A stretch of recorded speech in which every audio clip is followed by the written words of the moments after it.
ಮಂಗಳೂರಿನ ಶಕ್ತಿನಗರದ ಕ್ಯಾಸ್ಟೋಲಿನೋ ಕಾಲೋನಿ ನಿವಾಸಿ 19 ವರ್ಷ ಪ್ರಾಯದ ಸ್ಪರ್ಶ್ ಭೂಷಣ್ ಸಿಂಗ್ ಎಂಬ ವಿದ್ಯಾರ್ಥಿ ಮನೆಯಲ್ಲಿ ಜಗಳವಾಡಿ ಕಾಲೇಜು ಬ್ಯಾಗ್ ಹಿಡಿದುಕೊಂಡು ಜೂನ್ 29ರಂದು ಮನೆ ಬಿಟ್ಟು ಹೋದವರು ಕಾಣೆಯಾಗಿದ್ದು, ಈ ಬಗ್ಗೆ ಮಂಗಳೂರು ಗ್ರಾಮಾಂತರ ಪೊಲೀಸ್ ಠಾಣೆಯಲ್ಲಿ ಪ್ರಕರಣ ದಾಖಲಾಗಿದೆ.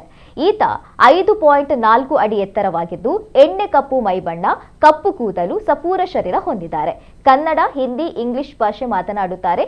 ಕಾಣೆಯಾದ ದಿನ ಕಪ್ಪು ಬಣ್ಣದ ಟಿ ಶರ್ಟ್, ಕ್ರೀಮ್ ಬಣ್ಣದ ಪ್ಯಾಂಟ್ ಧರಿಸಿದ್ದರು ಎಂದು ತಿಳಿದು ಬಂದಿದೆ. ಕಾಣೆಯಾದವರ ಬಗ್ಗೆ ಮಾಹಿತಿ ಪತ್ತೆಯಾದಲ್ಲಿ ಮಂಗಳೂರು ಗ್ರಾಮಾಂತರ ಪೊಲೀಸ್ ಠಾಣೆ ಸಂಪರ್ಕಿಸುವಂತೆ ಠಾಣಾಧಿಕಾರಿ ಪ್ರಕಟಣೆಯಲ್ಲಿ ತಿಳಿಸಿದ್ದಾರೆ.